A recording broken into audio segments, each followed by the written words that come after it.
और उनकी तत्क्षण मृत्यु हो जाएगी। वाली अपनी पत्नी तारा को केवल एक जीवन संगिनी के रूप में नहीं, बल्कि एक रणनीतिकार के रूप में देखते थे, जिनकी सलाह वे अक्सर लिया करते थे।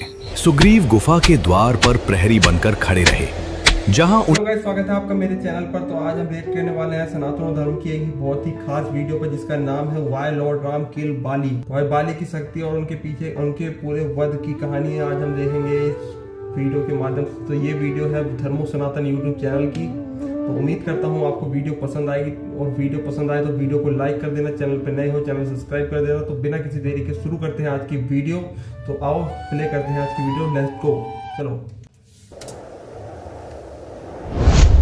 रामायण काल में दक्षिण भारत की नींव किष्किंधा के दुर्गम परिदृश्यों पर थी, और इसके केंद्र में स्थित थे इंद्रपुत्र वाली।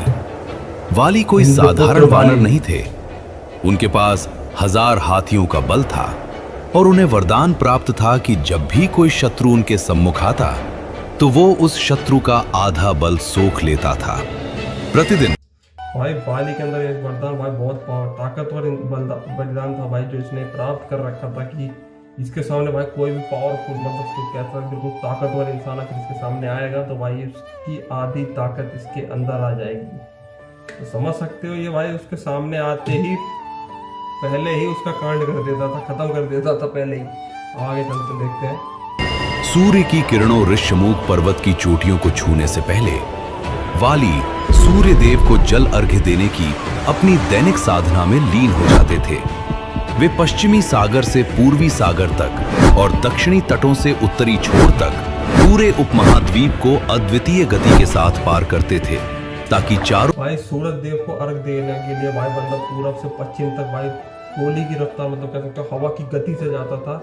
और आजकल के समय में भाई लोग सूर्य देव को जल भी कैसे चढ़ाते, घर के बाहर आके जल चढ़ा दिया, चले गए, हो गया। वो भाई पूरा पूरब से लेकर पश्चिम तक दौड़ता हुआ जाता था। वो भी सबसे मेन चीज सूरज की किरणें निकलने से पहले तो महासागरों के संगम पर प्रार्थना कर सके। वाली के जीवन का मुख्य उद्देश्य था अपने पराक्रम और सामर्थ्य प्रयोग करके धर्म की रक्षा करना। बिल्कुल। किंतु वाली के शासन के संतुलन को अचानक चुनौती मिली मयासुर के पुत्र दुंदुभी की ओर से। वरदानों और अपने शारीरिक शक्ति के अहंकार से मदमस्त होकर दुंदुभी ने पर्वतराज हिमावत को भी डरा दिया था। हिमावत ने उसे किष्किंधा की ओर भेज दिया, क्योंकि वे जानते थे कि केवल वाली ही ऐसी अराजकता का सामना करने में सक्षम थे। बिल्कुल भाई, जैसे ही वीडियो में बताया है कि भाई जो राक्षस आया हुआ है वाली से लड़ने के लिए, उसके पास भाई इतनी ताकत है कि उसकी गर्दन से भाई पूरा सलमान हिल जाता था। भाई उसके लिए तो केवल वाली ही एक ऐसा वानर था उस टाइम में जो भाई उसको पूरी तरीके से टक्कर दे सकता था। वाली अपने महल से बाहर निकले और पहले उन्होंने दुंदुभी को समझाने का प्रयास किया। उन्होंने उसे अपने प्राण बचाने और नगर के द्वार को अवरुद्ध न करने की सलाह दी। मतलब कह सकते हो भाई उस टाइम पे युद्ध इतनी जल्दी नहीं होता था, बहुत ही गंभीर समस्या आखिर आन पड़ी है तब युद्ध के लिए होता था, लेकिन उससे पहले भाई समझाया जाता था। परंतु आज के समय में भाई ऐसा कुछ भी नहीं है। बंदे भाई एक दूसरे से लड़ने के लिए बिल्कुल 24 घंटे तैयार रहते हैं। उस टाइम से भाई आज के समय में बहुत अंतर है। तो आओ चलते हैं आगे, देखते हैं वीडियो में और क्या है खास। दुंदुभी अपनी जगह से टस से मस न हुआ, और उसके बाद जो युद्ध हुआ वह 2 महाबलियों की असीम शक्ति का जीवंत प्रदर्शन था। शुरू हो गया भाई वाली के टक्कर का।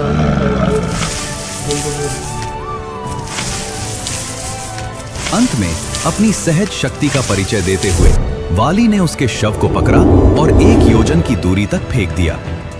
भाई 1 योजन की दूरी, समझ सकते हो भाई कितनी दूरी है कि कुछ नहीं ताकत उसके अंदर। उसने 1 योजन घुमा के पूरी तरीके से फेंक दिया। भाई कह सकते हैं भाई वाली के अंदर भाई ताकत उसकी कोई कमी नहीं। भाई रावण को भी बंदे ने कमरा धोया था, वाली के अंदर ताकत थी भाई।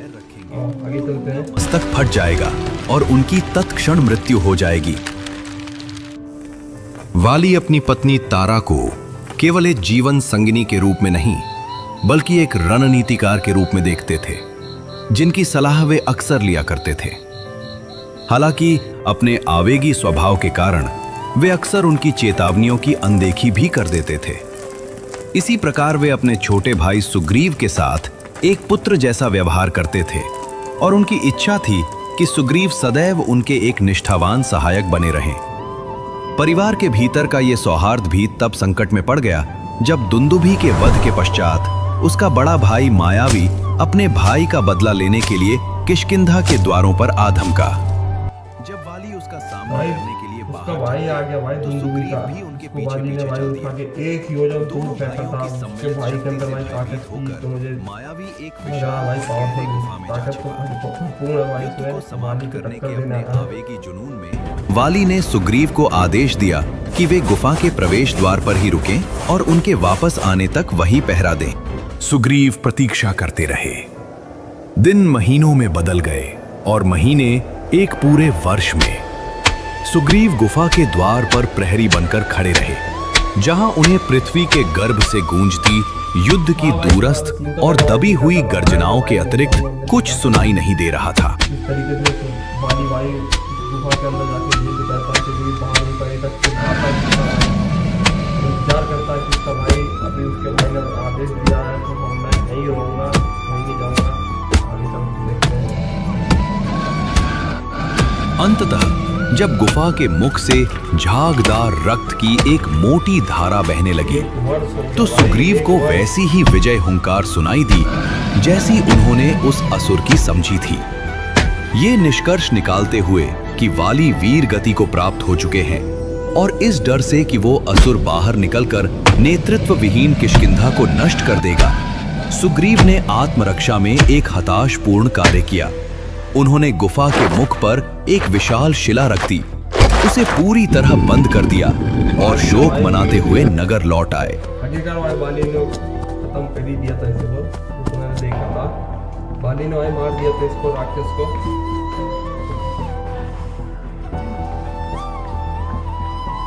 परंतु गुफा के भीतर वाली ने वास्तव में मायावी का वध कर दिया था। वो रक्त उस असुर का था और वे गर्जनाएं वाली की स्वयं की विजय घोषणाएं थीं। जब वे अंततः संघर्ष करते हुए सतह पर वापस आए तो उन्होंने प्रवेश द्वार को एक पत्थर से बंद पाया। वाली के लिए ये कोई दुर्घटना नहीं बल्कि उनकी हत्या का एक सुनियोजित प्रयास था। क्रोध और संदेह से जलते हुए वाली ने उस विशाल वाली भाई कोई भी इस जगह पर होता तो यही करता कि भाई उस गुफा के अंदर कम से कम मैं कह सकता हूँ दिखा था कि 4-5 वर्ष तक युद्ध चला था भाई वाली का। उसके बाद भाई बाहर खोल के रक्त आ रहे हैं तो भाई अंदर से कुछ पता नहीं चलेगा जो बाहर है, कि आप सब भी समझ सकते हो कि बाहर जो है उसको बिल्कुल पता नहीं चलेगा कि ये खून किसका है, भाई मेरे भाई का है या राक्षस का है। तो अंदर से भाई कुछ पता नहीं। लेकिन सुग्रीव ने अपनी प्रजा को बचाने के लिए, जो कि भाई वाली भी करता है अपनी प्रजा को बचाने के लिए कि प्रजा पे कोई भी संकट ना आए, इसलिए भाई उन्होंने गुफा को बंद कर दिया। सही किया भाई। आगे चलते हैं, देखते हैं। शिला को टुकड़ों टुकड़ों में चकनाचूर कर दिया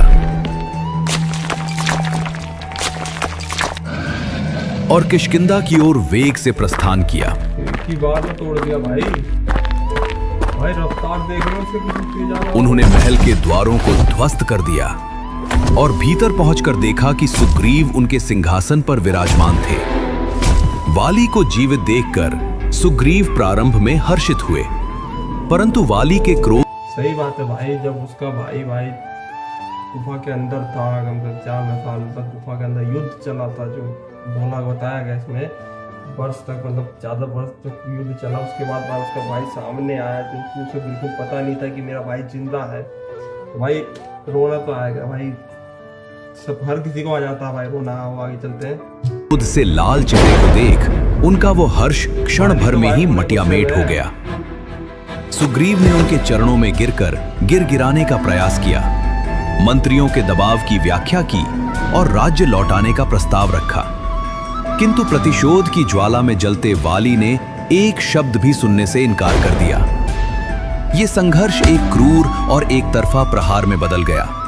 वाली ने अपनी वज्र के समान मुष्टिकाओं से सुग्रीव पर प्रहार किया और उन्हें नगर से खदेड़ते हुए घने वनों तक उनका पीछा किया।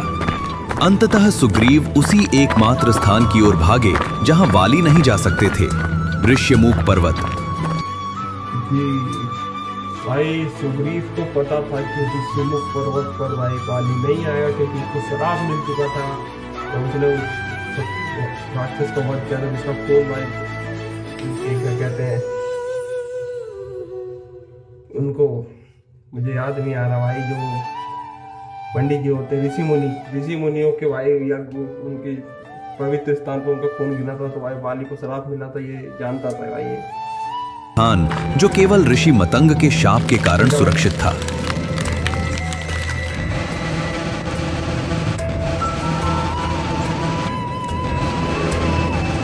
वाली किष्किंधा लौट आए, परंतु उनका क्रोध शांत होने का नाम नहीं ले रहा था। इसी क्रोधवश वाली ने वह घोर पाप कर डाला। वाली ने सुग्रीव की पत्नी रूमा को बलपूर्वक छीन लिया और उन्हें अपने पास रख लिया। अपने भाई की पत्नी को इस प्रकार अपनाना पूर्णतः अधर्म माना गया, जिस पर माता सीता का अपहरण करने वाला रावण था। अब यह संघर्ष केवल एक पारिवारिक कलह नहीं रह गया था, ये एक ऐसा ब्रह्मांडीय असंतुलन बन चुका था जिसमें दैवीय हस्तक्षेप अनिवार्य था। किंतु सुग्रीव का भाग्य दो वनवासियों श्री राम और लक्ष्मण के आगमन से बदलने वाला था। रावण के हाथों सीता को खोने के बाद बिल्कुल भाई भगवान श्री राम भाई सीता माता को ढूंढते हुए भाई पर्वत की तरफ आ गए थे, क्योंकि रावण ने भी यही किया था कि भगवान श्री राम जी की पत्नी को उसने भी अगवा किया था, उठा के ले गया, हरण करके ले गया था, जो कि पाप है।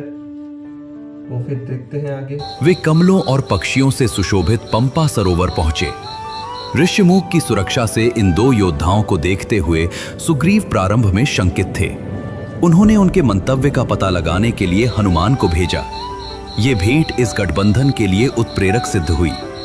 हनुमान ने राम की दिव्यता को पहचान लिया और एक समझौता हुआ। श्री राम वाली के भय को समाप्त करेंगे और सुग्रीव माता सीता की खोज के लिए वानर सेना को लामबंद करेंगे। हालांकि सुग्रीव के मन में अब भी वाली ये बहुत ही ज्यादा बढ़िया समझौता था, क्योंकि रावण को भी मारना था, जो कि इस पूरी रामायण का मेन पार्ट था कि रावण भाई सीता माता को हरण करके ले गया था। और देखते हैं के दैत्य तुल्य कारनामों की स्मृतियां अंकित थीं।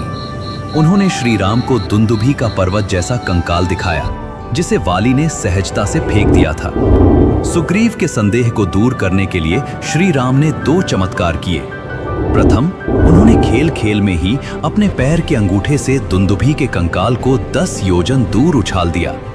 द्वितीय, उन्होंने एक ऐसा बाण चलाया जिसने भाई ये बात के बिल्कुल सही है कि सुग्रीव को भाई बिल्कुल भरोसा नहीं हुआ था कि ये मेरी मदद करने आएंगे, तो भाई किसी को भी नहीं होता भाई अचानक से आकर कोई आ जाए जिसको तुम नहीं जानते हो, आपसे कहे कि मेरी मदद कर दो, तो अगर कैसे कर दो भाई, आज के जमाने में कोई भी नहीं करता।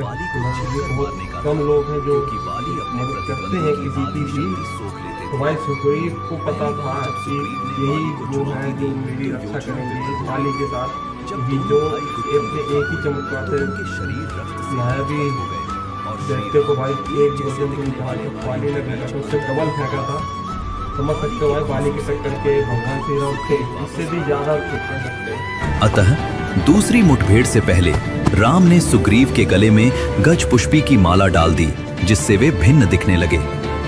जब सुग्रीव दूसरी बार किष्किंधा के द्वार पर लौटे तो उनकी गर्जना भयानक थी। इसे सुनकर तारा को अनिष्ट का आभास हुआ। उन्होंने श्री राम और सुग्रीव की मित्रता की चर्चा करते हुए वाली से बाहर न जाने की विनती की, किंतु अपने अहंकार में फंसे वाली ने उनके भय को अनसुना कर दिया। वाली अत्यंत क्रोध के साथ बाहर झपटे। दोनों भाई पुनः आपस में भिड़ गए, लेकिन इस बार राम की दृष्टि वाली के वक्ष पर टिकी थी। जैसे ही वाली ने प्रहार के लिए मुक्का उठाया, श्री राम के बाण के रूप में आती एक सनसनाती प्रकाश पुंज ने उसे बीच में ही रोक दिया और वह सीधे वाली के हृदय में जा लगा। वाली गिरे, किंतु उनके प्राण तुरंत नहीं निकले। इंद्र के भगवान श्री राम ने वाली का अंततः वध किया, क्योंकि भाई आप सभी ने रामायण में देखा होगा कि अगर श्री राम वाली के सामने आ जाते तो भाई वाली के अंदर भगवान की आदि शक्ति आ जाती, तो जितनी वाली के अंदर शक्ति थी उससे डबल भगवान के अंदर शक्ति, और भगवान की आदि शक्ति फिर वाली के अंदर आ जाती तो भाई वाली वैसी ही फट जाता भाई। उन्होंने तर्क दिया कि जो राजा पशु की भांति आचरण करता है उसका शिकार पशु की तरह ही किया जाना चाहिए। उस क्षण वाली ने श्री राम की दिव्यता को पहचाना और अपने पापों का प्रायश्चित किया। अपने अंतिम क्षणों में वाली ने सुग्रीव से अंगद का ध्यान रखने का अनुरोध किया और रूमा को लौटा दिया और उनका शरीर परमात्मा में विलीन हो गया।